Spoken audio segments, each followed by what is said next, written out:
세 번째,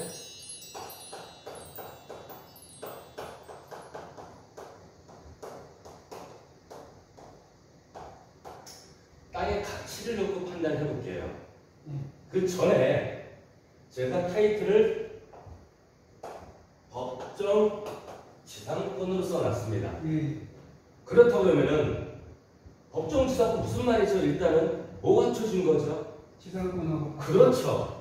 이 지상권이라는 부분에서 따로 떨어져 나온 거예요. 무슨 말이냐? 법으로 정한 요건을 갖출 때 지상권의 효력을 갖는다는 얘기인 겁니다.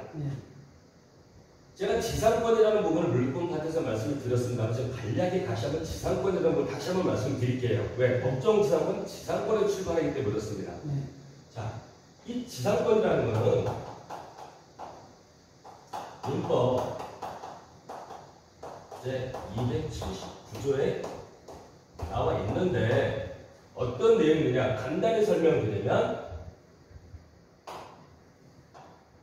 타인의 갑이라는 토지주가 있습니다. 을이라는 사람이 이 땅을 쓰고 싶어 해. 갑의 토지를.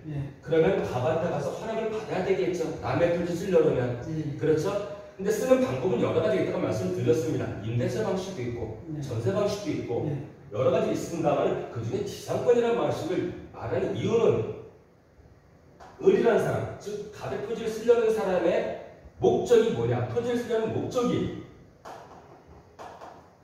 건물이나 수목이나 공작물을 소유할 목적으로 사용한다는 겁니다. 그러면은 을이라는 사람이 갑이라는 토지란 위에 건물을 짓고 나무를 심는다고 했을 때 그걸 소유할 목적이라면 장시간이 필요하겠습니까? 시간이 짧겠습니까? 장시간이 필요하죠. 그렇기 때문에 기본적으로 민법 280조에 그 기간이 명시가 되어 있는데 이런 건물 같은 경우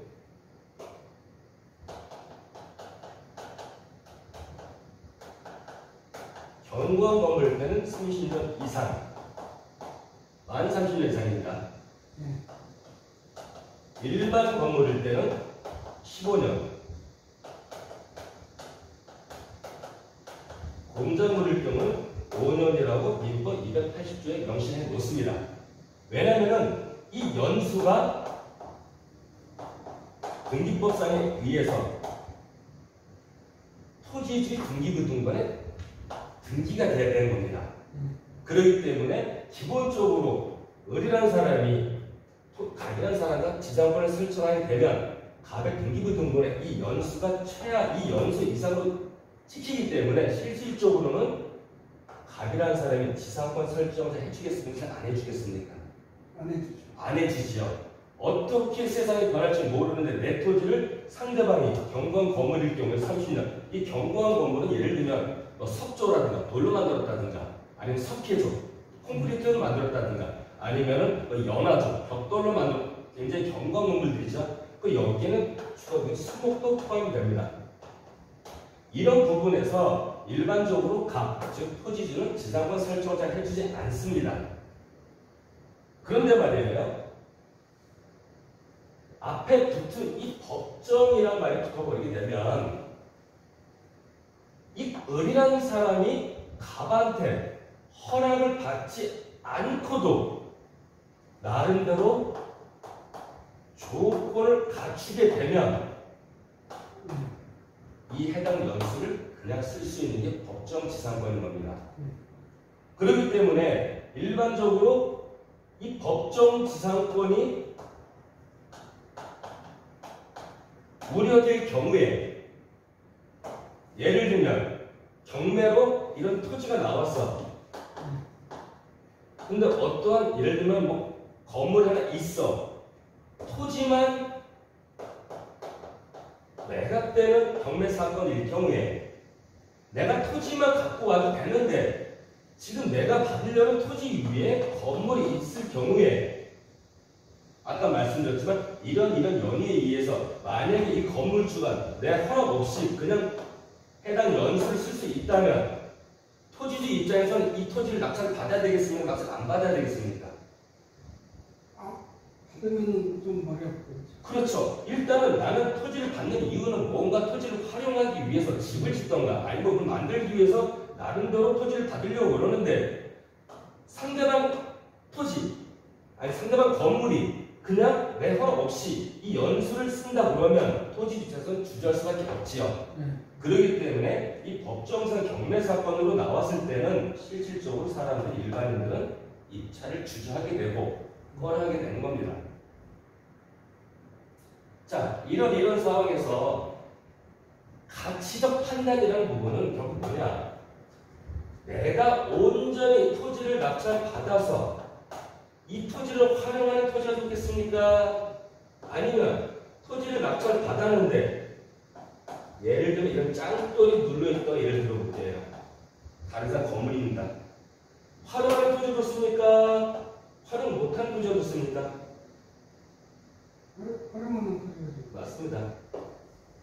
당연히 이 부분입니다. 그래서 제가 좀 말씀드리는 부분은 이 가치적인 판단 때문에 내가 이런 토지를 낙찰받게 되면 가치가 떨어지기 때문에 내가 그 가격을 주고 살 이유가 없는 거죠. 그렇게 피하게 되는 거죠. 그런 부분에서 일단은 가치적 판단이라는 부분을 염두에 두고 또 스타트를 하겠습니다. 여기서 뭐 선생님한테 별도로 하나 말씀을 드리면 우리 이제 일반인들이 생각하는 게 법정 지상권, 경고와 건물일 때 몇 년이라고 했죠? 30년. 근데 이 30년이라는 게 고정된 연수가 아닙니다. 그러니까 일반인들 그러면 그냥 법정 지상권 30년, 15년, 5년 있으면 대표적으로 보통 건물을 생각해서 30년 머릿속에 밖에 있는데 다시 말씀드리면 이 지상권이라는 거는 설정을 할 때 말이에요. 최단기간 규정을 했을 뿐인 거예요. 이 이상일 뿐인 거예요. 그러니까 이하로 안 되는 게 그래서 예를 들어 고정된 연수가 아니라 만약에 협의가 된다면 이 이상으로 쓸 수 있을까 없습니까? 쓸 수 있다는 50년도 쓸 수 있고요. 경우에 따라서는 협의에 따라서 영구이도 가능한 겁니다. 그래서 제가 지금 말씀드리는 이 고정관념, 법정지상권은 30년을 생각하면 안 된다는 얘기인 거예요. 단지 둘이 협의가 될 수가 없기 때문에 왜? 상대방이 없는 거 아니겠습니까? 상대방은 조건만 갖추면 나한테 토지가 허락을 받지 않고 권리를 주장할 수 있기 때문에 협의가 일어나지 않기 때문에 법에서 정한 민법 280조에 정한 이 연수를 따라가기 때문에 우리들이 일반적으로 생각할 때 이 연수라는 고정된 부분이지만 실질적으로는 아니다.